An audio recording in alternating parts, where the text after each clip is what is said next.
네, 안녕하세요. 저는 소개받은 몽이라고 하고요. 차별금지법 제정연대라고 하는 이제 한국 사회에서 포괄적 차별금지법을 제정하기 위해서 모여있는 한 170개 정도 단체들의 연대체에서 활동하고 있고, 현재 본래 소속 단체는 인권운동 사랑방이라고 하는 인권운동 단체입니다. 저도 진짜 수도꼭지고 남이 울면 저도 같이 따라서 오는 사람인데, 앞에서 의지님께서 이렇게 막 이렇게 힘차게 외치시면서 울고 계셔서 너무 마음이 아프고, 제법 선생님의 이야기도 정말 그 앞에 계신 다른 동지들께서 해주신 이야기 외에 사실 다른 이야기가 뭐가 더 필요할까 이런 생각이 들 정도로 잘 들었습니다. 제가 지금 이제 차별금지법 제정연대에서 이 작년에 충남 그리고 올해 경기도에서 이제 성평등 성교육도서가 열람제한되거나 폐기된 사안을 이제 대응을 하고 있는데요. 다들 아시겠지만 이제 한강 작가가 노벨문학상을 타면서 다시 이제 경기도에서 성평등 도서가 폐기된 사안이 다시 이렇게 끌어올려지면서 보도가 엄청 많이 되고, 막 경기도에서 같이 대응하시는 뭐 선생님들부터 이제 막 저희한테까지 이제 연락이 막 이제 계속 오는 거죠. 어떻게 된 일이냐, 뭐 어떻게 생각하냐. 이제 그럴 때 굉장히 이제 씁쓸함이 있죠.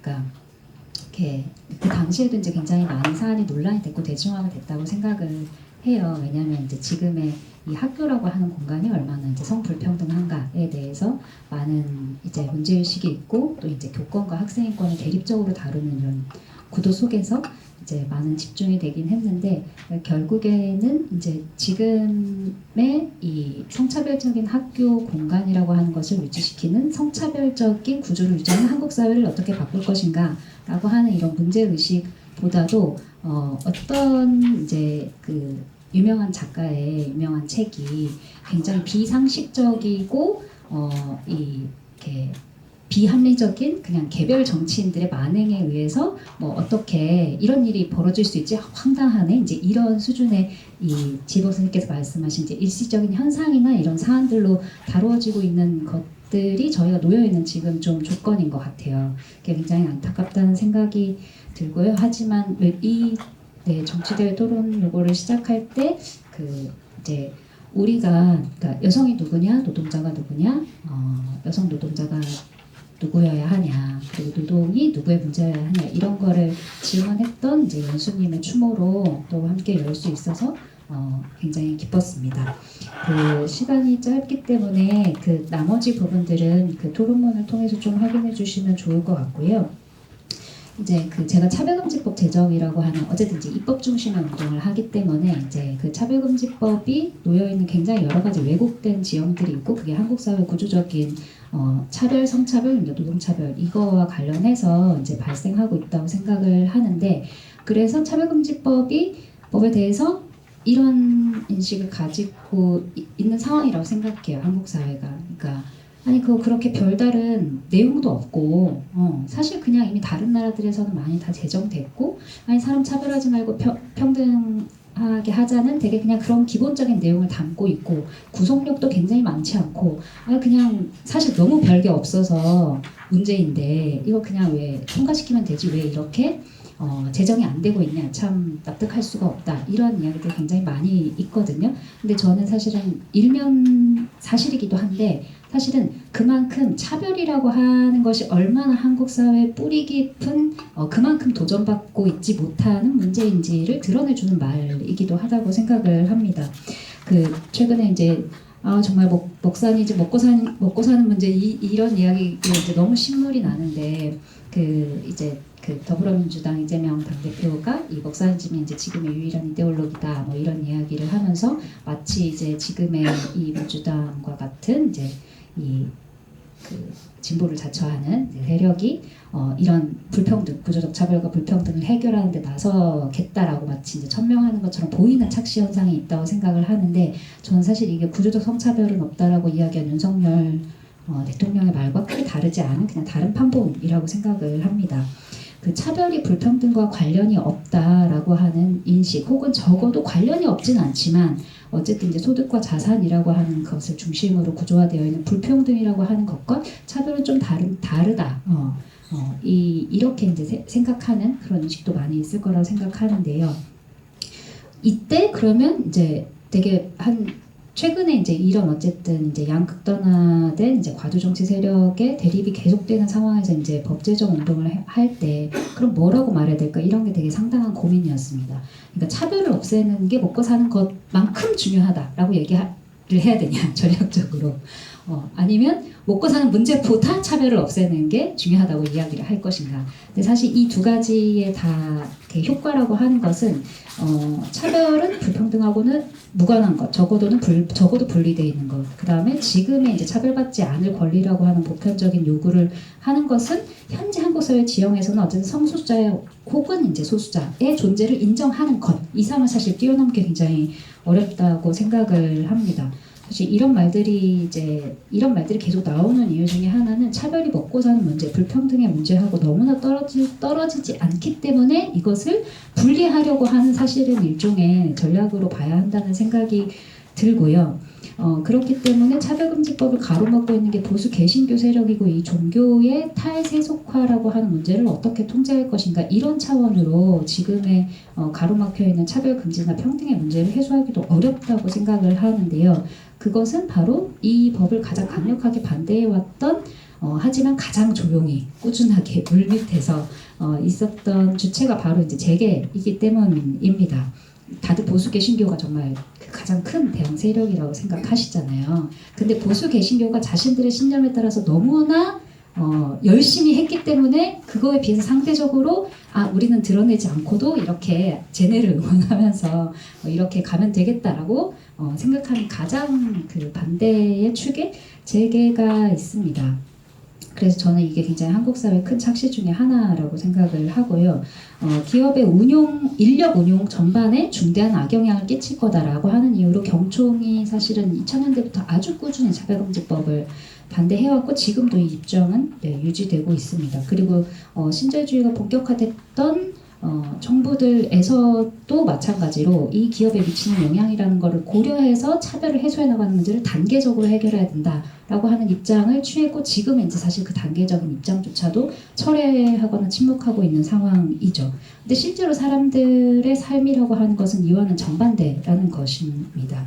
네, 왜 한국 사회에서 차별이 왜 이렇게 사라지지 않고 계속되는가에 많은 사람들이 사실은 그 근본 구조의 경제적 불평등이라고 하는 것이 있다. 그리고 거기에 결부된 굉장히 다양한 차별의 분할선들이 있다라고 하는 이야기들을 이미 하고 있다는 거죠. 이건 모든 사람들이 다 경제적 불평등이라고 하는 거에 구속되고 자신이 놓인 사회적 지위에 따라서 혹은 위치에 따라서 되게 다른 차별을 경험하는 것이 아니라 모두가 다 균질적인 차별을 경험한다. 이런 이야기하고는 다르다고 생각을 합니다. 오히려 불평등과 차별이라고 하는 것이 실제로 그 사람이 놓여있는 사회적인 조건과 지위에 따라서 어떻게 다양한 형태로 지금의 자본주의 가부장적 체제를 강화하는가 이걸 사실 저희가 돌아볼 것을 요청하는 이야기라고 생각을 하고요. 그래서 이렇게 일종의 이제 차별과 불평등, 먹고 사는 문제와 존재에 대한 인정, 권리 인정 이걸 이제 분리하려고 하는 것이 굉장히 오래된 자본주의 가부장제 체제에서 지금의 이제 이 자본과 그 다음에 이제 신자유주의 정부 체계가 쭉 이렇게 만들고자 했던 것이라고 한다면 이제 이것을 사실은 제대로 인식하는 것이 지금 우리가 이제 구조적 차별에 맞서는 일의 굉장히 핵심이라는 생각이 들고요. 그랬을 때 젠더 갈등, 세대 문제 혹은 이제 청년 노동 이런 방식으로 분할된 프레임들에 사실 그걸 뛰어넘으려고 하는 것이 저는 이제 지금 앞에 계신 분들이 쭉 이야기해 주셨던 페미니스트 노동자 계급운동이라는 생각이 듭니다. 그 나머지는 한번 쭉 봐주시면 좋겠다고 생각을 하고요. 그래서 차별금지법이 계속 개별적인 소수자 집단 혹은 소수자 개인을 호명할 때 운동은 어떤 관점에서 이제 이 문제를 이제 호명할 것인가라고 했을 때 사실 성별 포함하여 성별을 보다는 어쨌든 젠더 규범, 이주민보다는 인종화, 고용 형태보다는 이제 지금의 경제적 착취의 분할선 이런 것들을 어떻게 이제 사실 이제 사회적인 논쟁으로 만들어낼 건지가 사실 운동의 역량이라고 생각이 들고 앞에 계신 분들도 그리고 발제문에서 계속 이야기해 주신 것처럼 여성만의 것이 아닌 남성 이렇게 대중들도 포괄할 수 있는 보편적인 노동 계급 운동의 틀로서 만들어 가야 하는 네. 그 역량이 아무튼 운동에 되게 많이 필요하다는 생각을 이제 발제문과 토론해 주시는 내용들을 들으면서 하게 됐고요. 이 두 번째에 이제 좀 이야기하고 싶었던 부분은 이제 사실 지금의 사회지 생산 위기라고 하는 것인데, 이것은 이제 일종의 돌봄 가사 노동을 노동 시장 내에서 어떤 방식으로 이제 인정해 나갈 것인가 혹은 권리를 확보할 것인가와 하고는 조금 이제 다른 문제라고는 생각이 듭니다. 이게 저는 이제 굉장히 중요한 게 이 가사돌봄 노동이라고 하는 것이 이제 시장에 국한된 문제 혹은 가족이라고 하는 영역에 국한된 문제가 아니라 지금 이제 한국 사회를 뒤흔들고 있는 굉장히 큰 기후 위기와 마찬가지로 이제 도전이라고 생각을 하는데요. 그렇기 때문에 사실은 가족 제도 혹은 가족이 한국의 지금의 자본주의를 주조하게 되는 데 미치는 영향이라고 하는 것을 떠나서 지금의 이제 노동개혁 혹은 노동시장의 문제를 이야기하기 굉장히 어렵다는 생각이 들고, 지금 그 문제들이 축적돼서 나타난 게 이제 지금의 사회재 생산 위기라고 생각을 하거든요. 그럴 때 이 지금의 흐름에서 많은 사람들이 이제 이런 친밀성, 유대, 관계, 돌봄이라고 하는 것을 자기 인생으로부터 이렇게 자발적으로 떨어뜨려 놓거나 혹은 그걸로부터 탈주하고 싶어 하거나 혹은 그것을 포기하거나 혹은 이제 그게 더 이상 자기에게 중요하다고 생각하지 않게 되거나 이런 경향들이 굉장히 강화되고 있다고 생각해요. 그래서 당연히 이제 이렇게 대체로 보편적인 남성들은 이런 가사돌봄 노동으로부터 탈주하고 싶어하고, 여성들은 이제 이중 노동에 괴로워하고, 그렇기 때문에 이제 지금의 청년 세대 노동 시장으로 진입하는 세대는 당연히 이제 노동 중심 생애 주기를 갖게 되고, 거기에서 지금 전체 사회 구성원들이 어떤 종류의 자기 돌봄 혹은 인간의 삶에 인간다운 삶, 그다음에 인간다운 노동자의 삶에 되게 필수적인 친밀성이나 유대라고 하는 게 우리 삶으로부터 점점 더 떨어져 가고 있는 상황이라고 할 때, 이 노동이라고 하는 것을 어떤 방식으로 바꿀 것인지는 굉장히 중요하다고 생각하긴 하지만, 이거와 결부해가지고 인간 삶을 어떻게 다시 바꿀 수 있을 것인가, 이게 되게 질문되어야 되는 시대인 것 같거든요.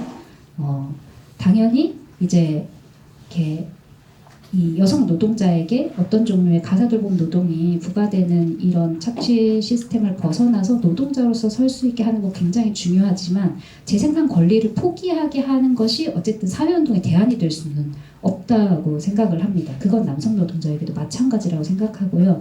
그럴 때 이제 남성 노동자, 여성 노동자 모두에게 중요한 이런 보편적인 돌봄자이자 노동자 모두에게 중요한 돌봄의 책임, 돌봄의 권리라고 하는 것을 노동을 포함한 사회 전 영역에서 어떻게 이제 쟁취해 나갈 것인가, 이게 이런 사회적 가치를 새롭게 만들어가는 것이 지금의 이제 페미니스트 노동자 계급 운동의 되게 핵심 중에 하나가 아닐까, 이런 생각을 하게 됐습니다. 여기까지 저는 토론하도록 하겠습니다. 감사합니다.